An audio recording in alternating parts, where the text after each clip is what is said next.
ॐ श्री परमात्मने नमः। श्रीमद्भगवद्गीता अथ 12.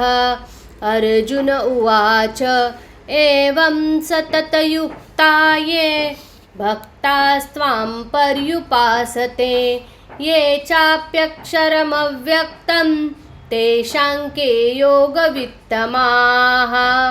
श्रीभगवानुवाच मय्यावेश्य मनो ये मां नित्ययुक्ता उपासते श्रद्धया परयोपेतास्ते मे युक्ततमा मताः। ये त्वक्षरमनिर्देश्यम् अव्यक्तं पर्युपासते सर्वत्र गमचिन्त्यं च कूटस्थमचलं ध्रुवम्। संनियम्येन्द्रियं ग्रामं सर्वत्र समबुद्धयः ते प्राप्नुवन्ति मामेव सर्वभूतहिते रताः।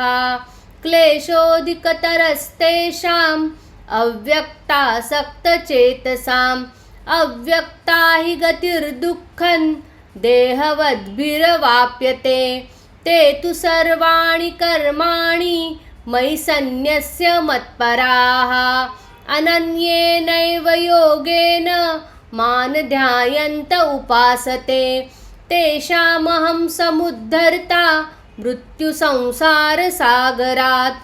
भवामि न चिरात् पार्थ मय्यावेशितचेतसां मय्येव मन आधत्स्व मयि बुद्धिं निवेशय निवसिष्यसि मय्येव अत ऊर्ध्वन्न संशयः।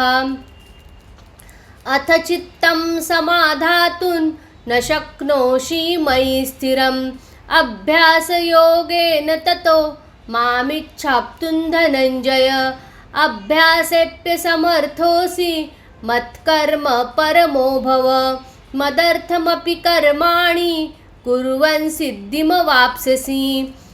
अथैतदप्यशक्तोऽसि कर्तुं मद्योगमाश्रितः सर्वकर्मफलत्यागं ततः कुर्यात्मात्मवान्। श्रेयो हि ज्ञानमभ्यासात् ज्ञानाद्ध्यानविशिष्यते ध्यानात् कर्मफलत्यागस्त्यागाच्छान्तिरनन्तरम्। अद्वेष्टा सर्वभूतानां मैत्रः करुण एव च निर्ममो निरहङ्कारः समदुःखः सुखक्षमी। सन्तुष्टः सततं योगी यतात्मा दृढनिश्चयः मय्यर्पितमनोर्बुद्धिर्यो मद्भक्तः स मे प्रियः। यस्मान्नो द्विजते लोको लोकान्नो द्विजते च यः हर्षामर्षभयोद्वेगैर्मुक्तो यः स च मे प्रियः।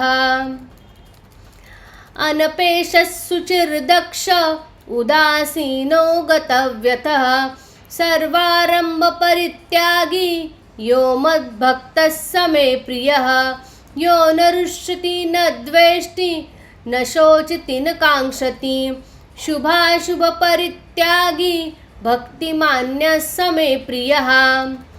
समशत्रौ च मित्रै च तथा मानापमानयोः शीतोष्णसुखदुःखेषु समसङ्गविवर्जितः।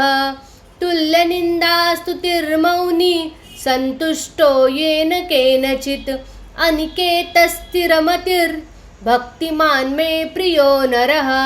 ये तु धर्म्यामृतमिदै यथोक्तं पर्युपासते श्रद्धाना मत्परमा भक्तास्तेतीव मे प्रियाः।